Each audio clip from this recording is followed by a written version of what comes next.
శ్రీగురుభ్యో నమః. హరి ఓం. శ్రీమహాగణాధిపతయే నమః. శ్రీమహాసరస్వత్యై నమః. హరి ఓం. యకర్తా జగతాం భర్తా సంహర్తా మహసాం నిధిః ప్రణమామి తమాదిత్యం బహిరంతస్తమోపహం. 2025 సంవత్సరం 5వ రాశి సింహరాశి. ఈ సింహరాశి ఎట్లా ఉందో చూద్దాం. ఈ సింహరాశికి మార్చి 30 నుండి అష్టమంలో శని ఉన్నాడు. ఈ రాశి వాళ్ళకి రవి శుక్రుడు తప్పితే ఏ గ్రహం బాగాలేదు. శనిమో అష్టమంలో ఉన్నాడు, గురువు ద్వాదశంలో ఉన్నాడు, కుజుడు అర్ధాష్టమంలో ఉన్నాడు. వీళ్ళ బాధ ఇక చెప్పడానికి వీల్లేదండి. ఏమీ లేదు. ఒక రమ్ము నిండా పెట్రోల్ ఉందండి. కడికిన జారి పెట్రోల్ దాంట్లో పడ్డాడు. ముందు మొత్తం తడిసిపోయినాడు గుడ్డలతో సహా. బయటకు వస్తే ఏమాత్రం సగలగా తగలబడిపోతాడు. ఇక మిగిలేదు ఉండదు. మరి అటువంటి పరిస్థితి చెప్పాలంటే మరి పెట్రోల్లో పడ్డవాళ్ళు ఆగుతాడా? ఎండ సెగకైనా కూడా మంట వచ్చేస్తుంది. పెట్రోల్ బయటలో మునిగిపోయిన వాడు చావకుండా బతుకుతాడని చెప్పలేము. అంత దరిద్రమైన పరిస్థితి. అందులో ఏమిటంటే సింహరాశికేమో సూర్యుడు అధిపతి, కర్కాటక రాశికి చంద్రుడు అధిపతి. మరి 9 గ్రహాల్లో సూర్యచంద్రులు ప్రధానమైన గ్రహాలు. సూర్యచంద్రులు ఇద్దరికీ కూడా పూర్తిగా బాగాలేదు. అటు కర్కాటక రాశికి బాగాలేదు, ఇటు సింహరాశికి బాగాలేదు. ఎందుకంటే అందరూ ఏం చేస్తారంటే కష్టం వస్తే దేవుణ్ణి పూజిస్తారు. దేవుడికి కష్టం వస్తే దేవుడు ఎవరిని పూజిస్తాడు? దేవుడి పరిస్థితే బాగాలేదు. దేవుడి పరిస్థితి బాగుంటే ఈ విధమైన వర్షాలు. మరి అమర్నాథ్లో మరి అక్కడ వరదలు వచ్చేసి చాలామంది చచ్చిపోయినారు. హరిద్వార్, హృషికేశ్, తర్వాత కాశీ, తర్వాత తెలంగాణ, ఆంధ్ర మొత్తం వరదలు విపరీతంగా వచ్చి ఇక చెప్పడానికి వీల్లేదు. సిటీలో అయితే డ్రైనేజీలు బ్లాక్ అయిపోయి ఆ మురికి నీళ్ళన్నీ ఆ డ్రైనేజీ వాటర్ అంతా పైకి వచ్చేసి నీటి కాలుష్యం వచ్చేసి దీనివల్ల చాలామంది అసలు బతకటమా చావటమా, అన్నం తినాలా మానుకోవాలా, ఏం తినాలి, ఏం తింటే ఏమొస్తుందో, హోటల్లో తిన్నా కూడా ఏదైనా ఇబ్బంది వచ్చేటట్టుగా ఉంది. ఇప్పుడు బయట తిండి కాదు, ఇప్పుడున్న పరిస్థితి చెప్పాలి అంటే అప్పుడప్పుడు వండుకొని వేడి తినాల్సిందే తప్పితే పొద్దున్నది సాయంత్రం తిన్నా కూడా నీకు ఇంట్లో వండుకొని తిన్నా కూడా రోగాలు వచ్చే పరిస్థితి పూర్తిగా కనపడుతుంది. దీన్ని మాత్రం జాగ్రత్తగా గుర్తు పెట్టుకోవాలి. ఎప్పుడు కూడా ఎక్కడ వెళ్ళినా కూడా ఎంత జాగ్రత్తగా ఉండాలి అంటే ఒక పూట ఫస్ట్ పడుకున్నా బాధ లేదు, కానీ ఏ పండ్లకు కూడా ఇబ్బంది వచ్చేసింది. పండ్లకు కూడా మందులు కొడుతున్నారు. ఆ మందుల వల్ల వాటిల్లో కూడా పురుగులు చేరుతున్నాయి. పండ్లు కూడా ఎట్లా ఉండాలంటే చెట్టు నుంచి కోసుకున్న పండ్లు తిన్నా పర్వాలేదు, బజార్లో అమ్మే పండ్లు తిన్నా బాధగానే ఉంది. కూరగాయలు చూద్దామా, వాటికి కూడా ఇంజక్షన్ ద్వారా మందులు ఎక్కిస్తున్నారు. మరి అవి కూడా వడిపడిపోకుండా ఉంటాయి. ఏమి తినాలి, ఏం మానుకోవాలి, అసలు ఎట్లా బతకాలి అనే పరిస్థితి దేశం అంతా కూడా. మరి సింహరాశి కర్కాటక రాశికి ఇబ్బంది వచ్చిన తర్వాత మనిషి అయిన వాడు ప్రతి వాడికి ఇబ్బందే. ఎట్లా అంటే నేను చెప్పేది, రాజు ఉన్నాడండి, రాజుకే బాధ వస్తే ఇక ప్రజలకి రావడం లెక్క. అట్లాగే అందువల్ల ఈ సింహరాశి కూడా పూర్తిగా కష్టాల్లో ఉంది. విదేశాలకు వెళ్ళేవాళ్ళు కానీ ఉద్యోగం చేసుకునే వాళ్ళకి కొంతవరకు శాంతం కాదు, మరి 40% పర్వాలేదు. వివాహం కావాలంటే అవుతుంది, కానీ జాగ్రత్తగా చూసి వివాహం చేసుకోవాలి. దేంట్లో ఆలోచించినా కూడా ఎట్టి పరిస్థితిలో బాగా లేదు అని చెప్పాలి. ఇప్పుడు మేషరాశి దగ్గర నుంచి మీనరాశి వరకు అన్ని రాశులకి కలిసి వచ్చే మార్గం ఒకటి చెబుతా. ఎట్లా అంటే ఏమండి, డేట్ ఆఫ్ బర్త్ రాశారు అంటారు. శిరస్సు కనపడగానే పుట్టినట్లు.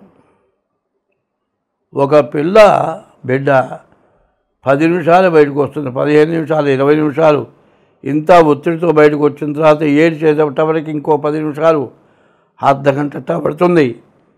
మరి టైము తేడా, లగ్నం తేడా, నక్షత్ర పాదం తేడా, నక్షత్రం తేడా ఇట్లా వచ్చి చెప్పిన జాతకమే తారుమారవుతుంది. ఒకవేళ సరిగ్గా ఉన్నా మీరు చేసుకున్న పాపం వల్ల కొంత నష్టం జరుగుతూ ఉంటుంది. మరి ఇవన్నీ కూడా మహాపాపాల వంశంలో కొంతమంది మహాపాపాలు చేస్తారు.